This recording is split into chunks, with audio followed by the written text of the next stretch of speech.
감사합니다.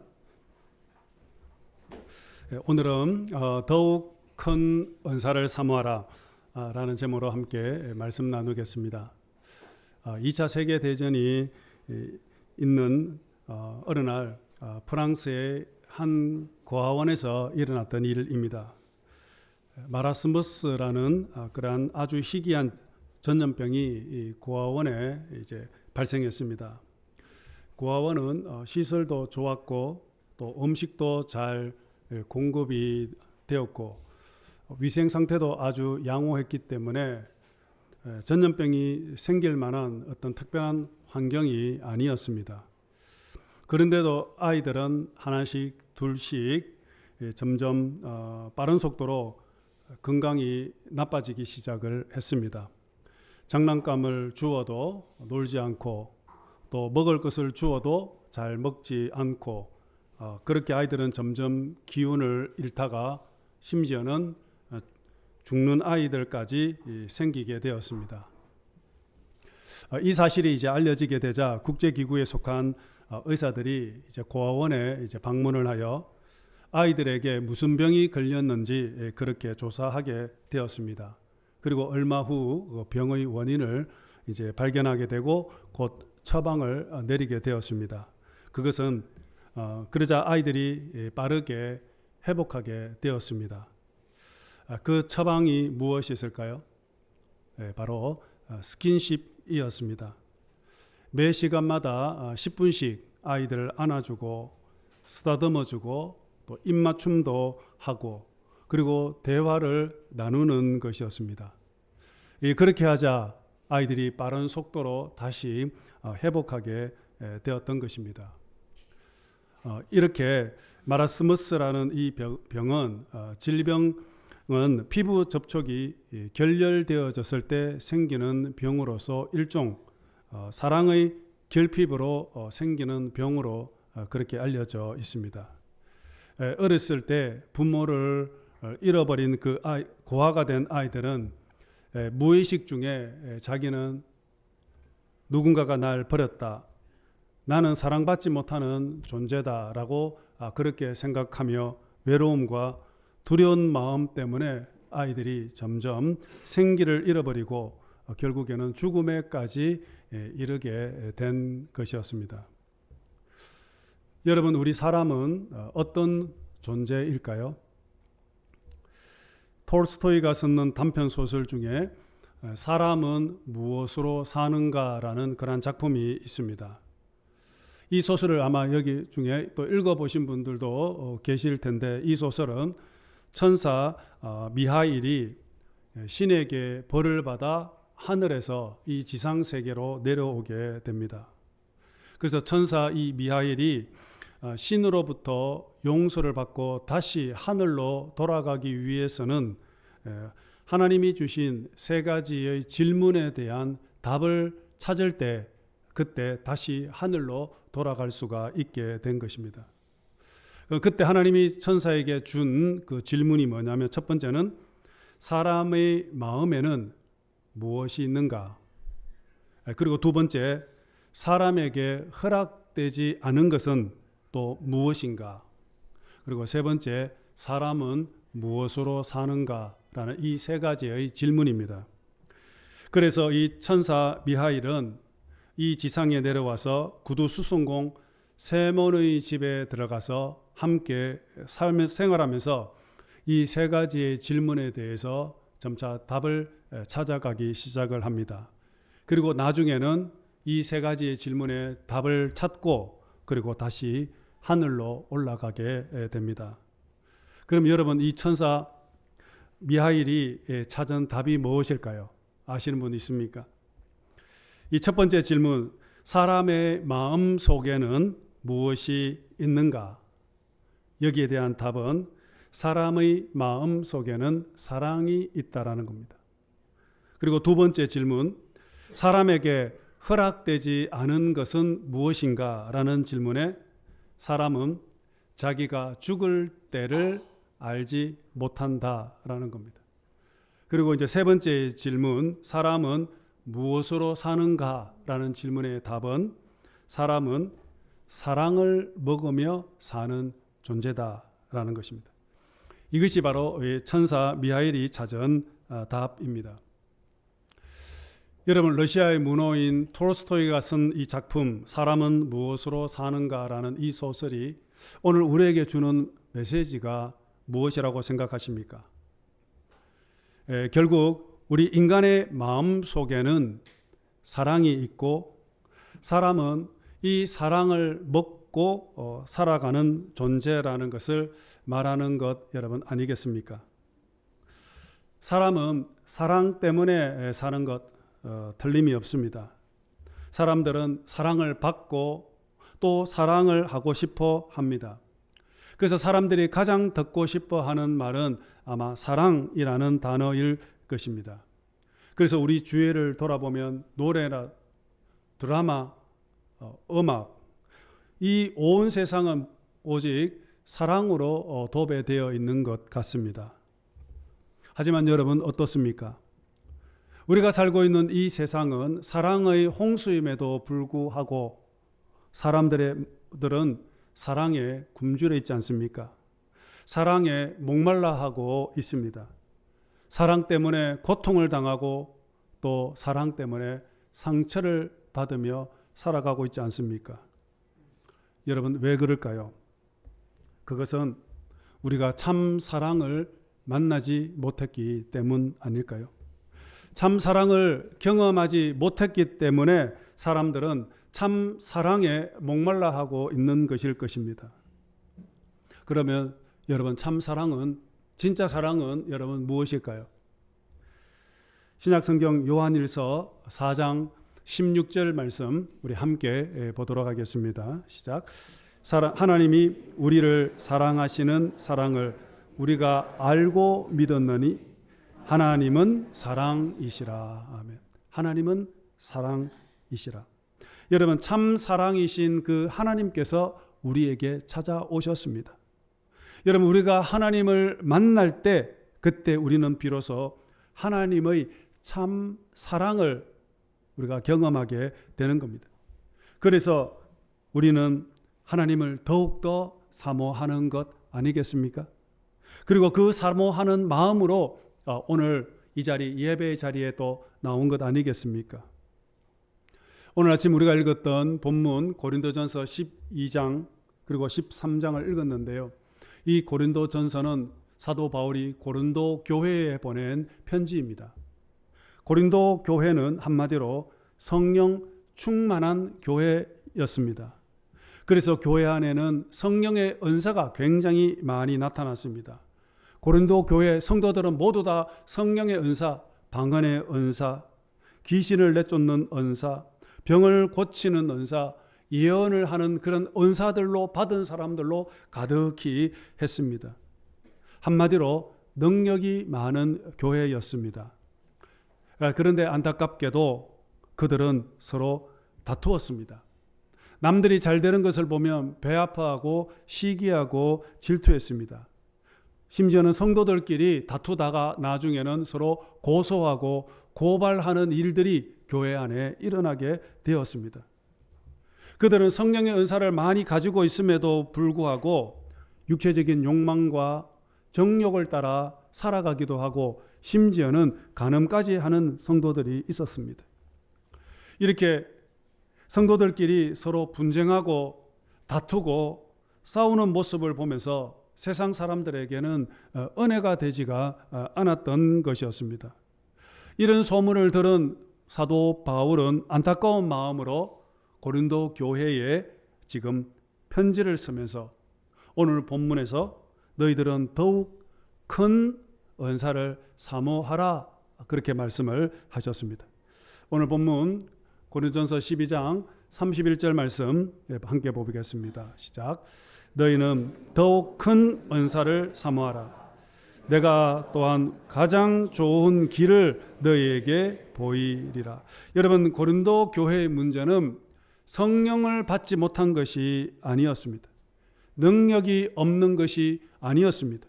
믿음이 없는 것이 아니었습니다.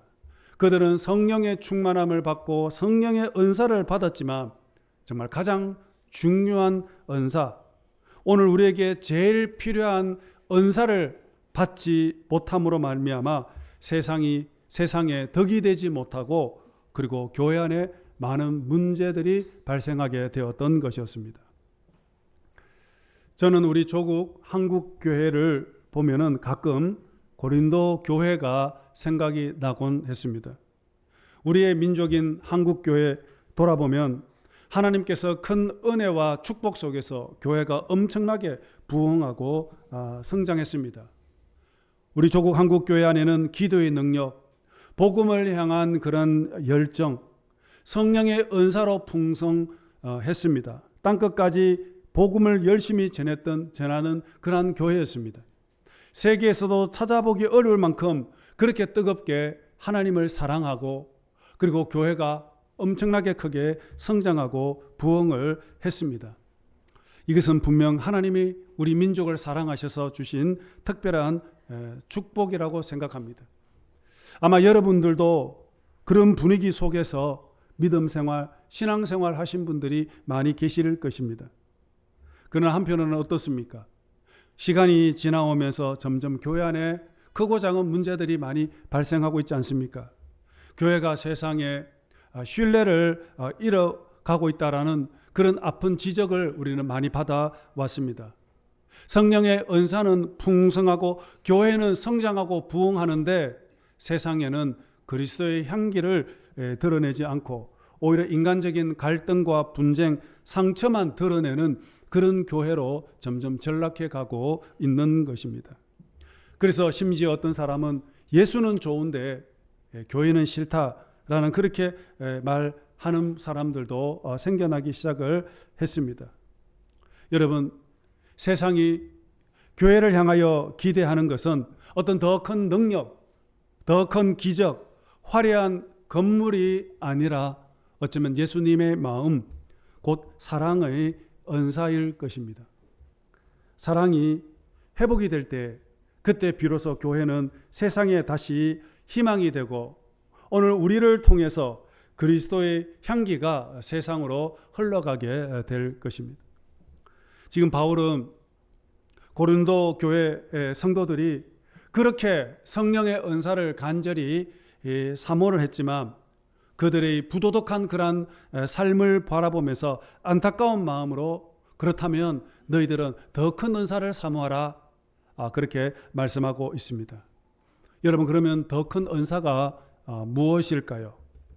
사도 바울은 오늘 12장에서 성령의 은사에 대해서 쭉 열거를 하고 있습니다.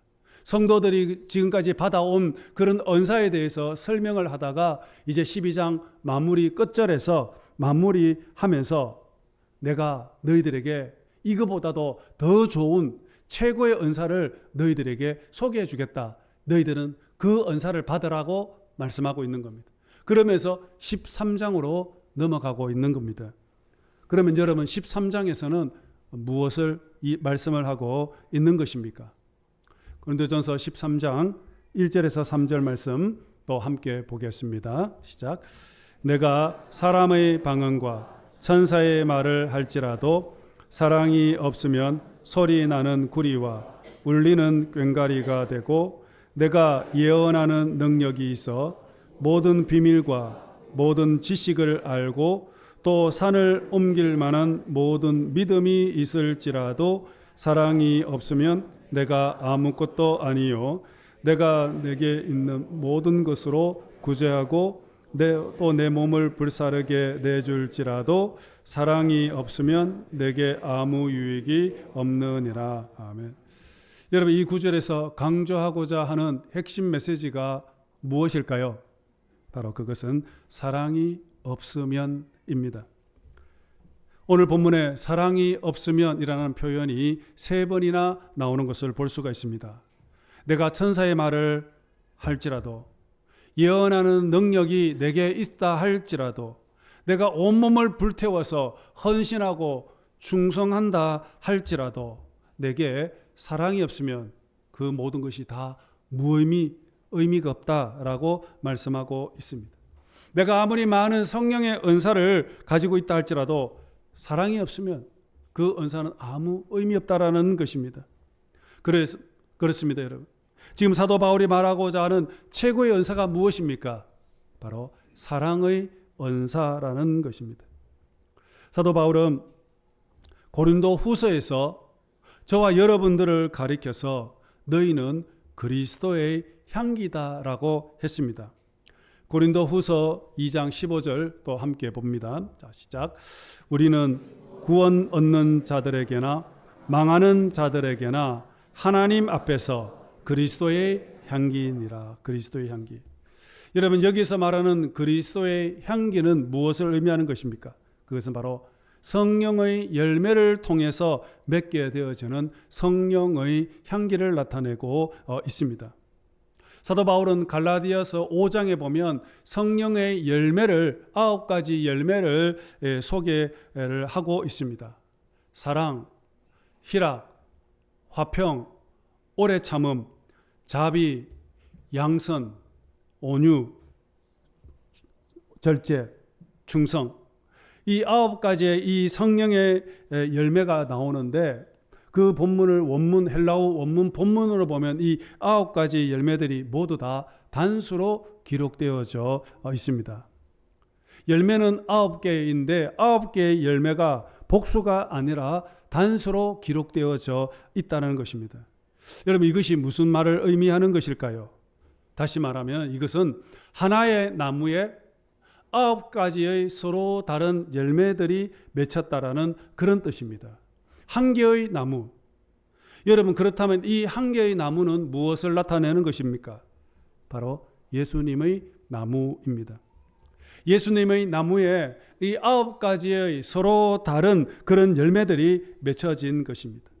여러분, 이 열매들은 바로 한마디로 예수님의 나무에 맺혀지는 성령의 열매다라고 할 수 있을 것입니다.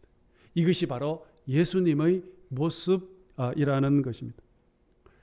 요한복음 15장에 보시면 예수님께서 스스로 나는 포도나무요 너희들은 가지라.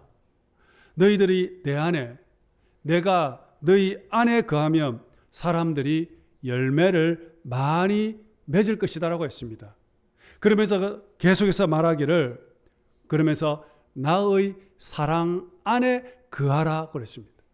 우리가 예수님 안에 거한다라는 것은 곧 주님의 사랑 안에 거하는 것이라고 말씀하셨던 것입니다. 여러분, 예수님은 사랑이십니다. 우리가 예수님 안에 거하면 풍성한 열매를 맺을 수가 있습니다. 우리는 예수님 안에서 사랑의 열매, 온유의 열매, 겸손의 열매, 화평의 열매, 충성의 열매, 순종의 열매, 온갖 종류의 아름다운 열매들을 풍성히 맺을 수가 있습니다.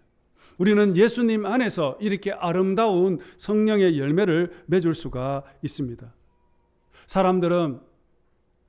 세상 사람들은 저와 여러분들에게 바로 이 예수님의 향기를 맡기를 원하신다는 것입니다. 우리 모두가 바로 예수님 안에 거할 때, 우리 모두가 바로 예수님의 그 사랑의 은사를 가지고 있다면 저와 여러분들의 삶에 아름다운 예수님의 향기로 가득히 넘치게 될 것입니다. 오늘 우리 대북교회가 저와 여러분들이 예수님 안에 있을 때에, 예수님이 우리의 교회의 주인이 될 때, 결국 우리 교회 안에는 바로 주님의 사랑의 향기가 가득히 진동하게 될 것입니다. 그러면 여러분, 사랑의 향기, 예수님의 향기에는 어떤 특징을 가지고 있을까요? 바울은 오늘 4절에서 이제 7절까지 이 사랑은 어떤 모습을 가지고 있는지를 계속 설명하고 있습니다. 4절에서 7절 또 읽어보도록 하겠습니다. 시작. 사랑은 오래 참고, 사랑은 온유하며, 시기하지 아니하며, 사랑은 자랑하지 아니하며, 교만하지 아니하며, 무례히 행하지 아니하며, 자기의 유익을 구하지 아니하며, 성내지 아니하며, 악한 것을 생각하지 아니하며, 불의를 기뻐하지 아니하며, 진리와 함께 기뻐하고, 모든 것을 참으며, 모든 것을 믿으며, 모든 것을 바라며, 모든 것을 견디느니라. 여러분, 4절에서 7절까지 가만히 보시면은 사랑의 정의가 모두 15개로 구성되었다라는 것을 볼 수 있습니다.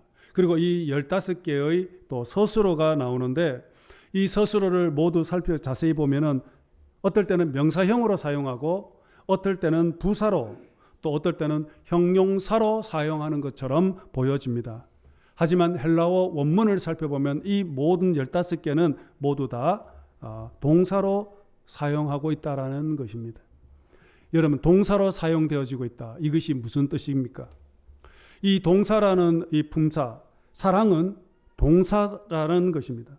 여러분, 이 동사라는 이 품사는 어떻습니까? 행동하고 실천하고 활동하고 움직일 때 사용되어지는 그러한 품사 아닙니까?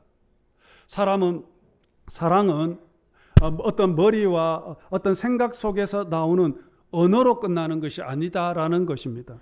사랑은 그냥 아름답다라고 말하는 어떤 추상적인 형용사적인 그런 표현이 절대 아니다라는 것입니다. 이 사랑은 구체적으로 우리의 손과 우리의 발이 움직이는 동사가 바로 사랑이다라는 것입니다. 한마디로 몸의 언어가 사랑이라는 것입니다. 예수님은 우리들에게 말로 사랑하지 않았습니다. 예수님은 온몸으로 우리들을 사랑을 실천했습니다.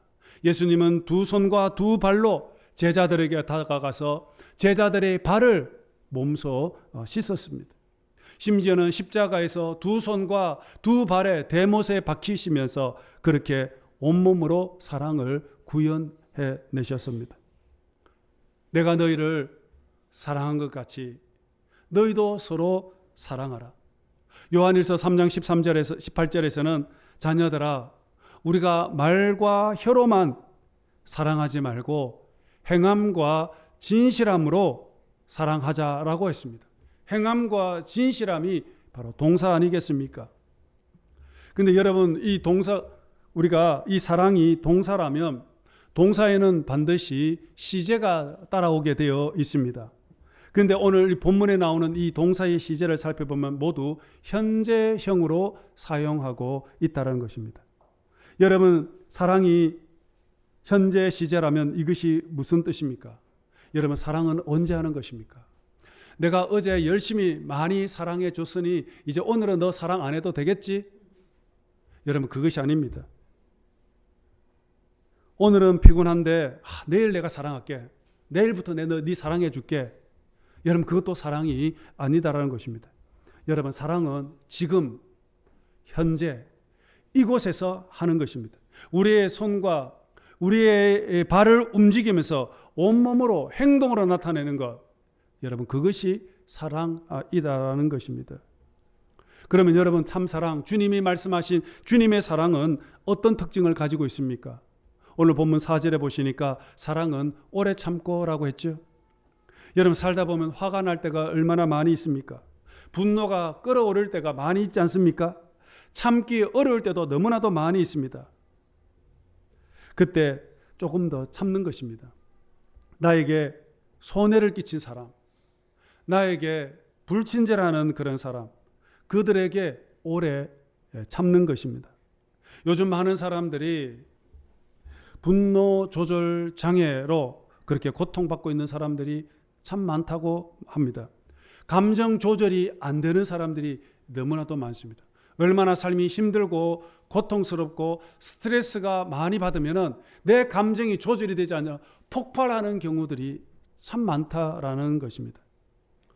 제가 아는 어느 안수 집사님, 한국에 있는 안수 집사님이 아들이 서울구치소에 수감이 되어서 기도해 달라는 그런 기도를 부탁을 받았습니다. 그 아들은 교회도 열심히 잘 나오는 청년입니다.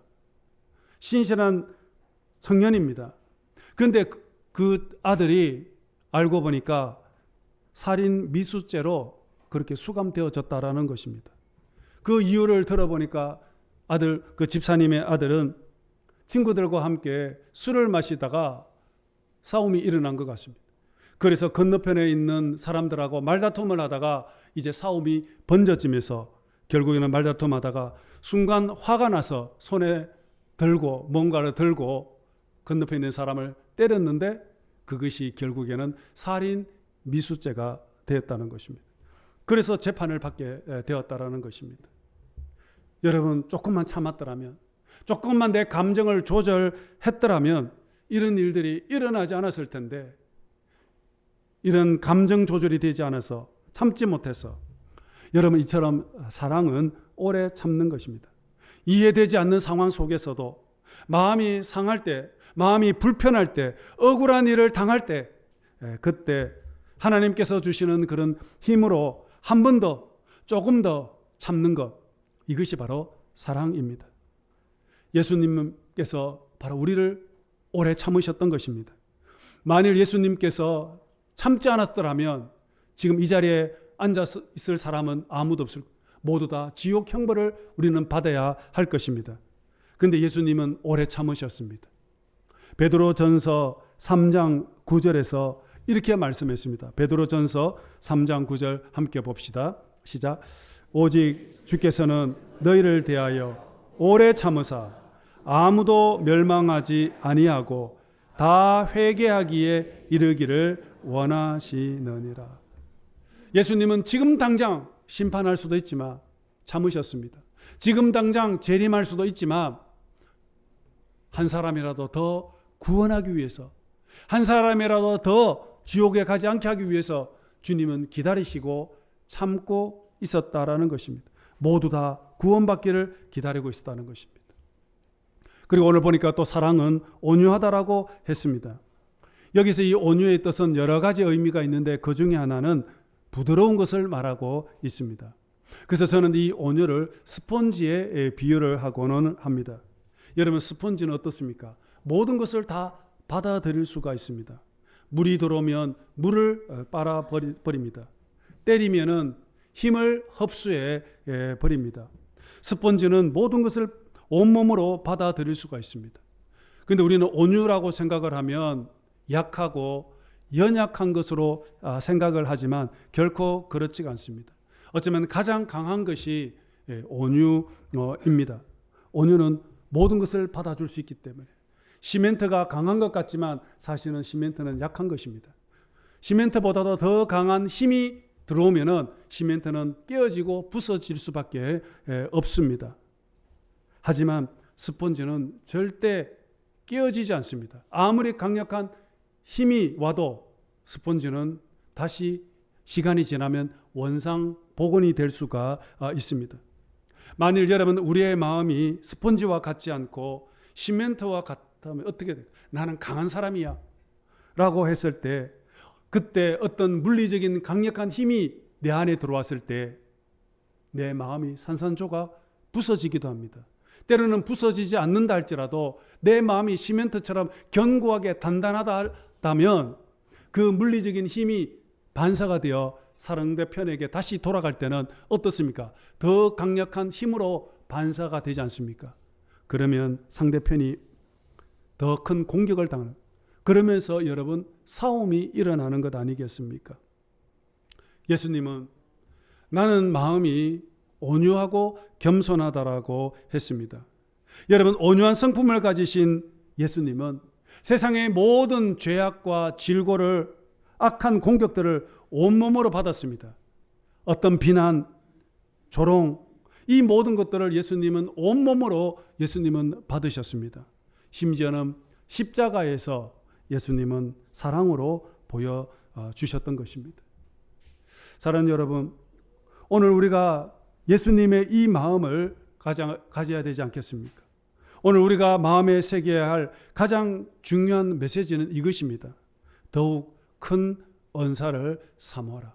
우리는 최고의 은사를 날마다 사모하며 우리는 살아가야 합니다. 여러분, 그 큰 은사는 바로 사랑입니다. 우리가 아무리 많은 은사를 가지고 있어도 사랑이 없으면 아무것도 아니라고 했습니다. 방언이 있어도, 예언이 있어도, 지식과 믿음이 있어도 우리 안에 사랑이 없으면 사실은 그것은 아무 의미가 없고 울리는 꽹과리에 불과하다라고 했습니다. 왜 그렇습니까? 여러분, 사랑은 단순한 감정이 아니라 바로 하나님의 성품, 바로 그 자체이기 때문입니다. 예수님은 말고 혀로 사랑하지 않았습니다. 온몸으로 두 손 두 발로 사랑을 실천하셨습니다. 발을 씻으시고 그리고 죄인들을 품으시고 십자가에서 자기 신의 생명을 내어주면서까지 우리를 사랑해 주셨지 않습니까? 그리고 오늘 우리들에게 말씀합니다. 내가 너희를 사랑한 것처럼 너희도 서로 사랑하라. 여러분, 우리가 사랑할 수 있는 힘은 우리가 선해서 내가 능력이 많아서 사랑하는 것이 아니라 사랑이신 그 예수님 때문에, 그 예수님이 바로 내 마음 안에 계시기 때문에 우리는 예수님을 통해서 사랑하게 되는 것입니다. 하나님의 사랑이 오늘 우리 안에 충만하게 될 때에 그때 내 안에 있는 상처도 아픔도 어려움도 우리는 그 사랑 안에서 모든 것을 해결하고 풀어갈 수가 있습니다. 뿐만 아니라 내 안에 있는 그 사랑으로 인해서 우리의 가정이 다시 살아나고 우리의 교회가 회복이 되고 오늘 이 세상에, 내 직장에, 이 세상에 그리스도의 아름다운 향기가 흘러나게 될 것입니다. 여러분, 사랑은 능력입니다. 오늘 저와 여러분 모두 다 그 하나님의 사랑을 구현하고 또 사모하고 또 그 주님의 사랑이 내 안에 충만하여 그 아름다운 주님의 사랑을 온 세상에 흘러보내는 그러한 축복의 유통자가 되어서 참으로 이 세상이 하나님 보시기에 심히 아름다운 그런 하나님의 나라가 세워지는데 쓰임받는 오늘 저와 여러분들 모두 되시기를 주님 이름으로 축복합니다.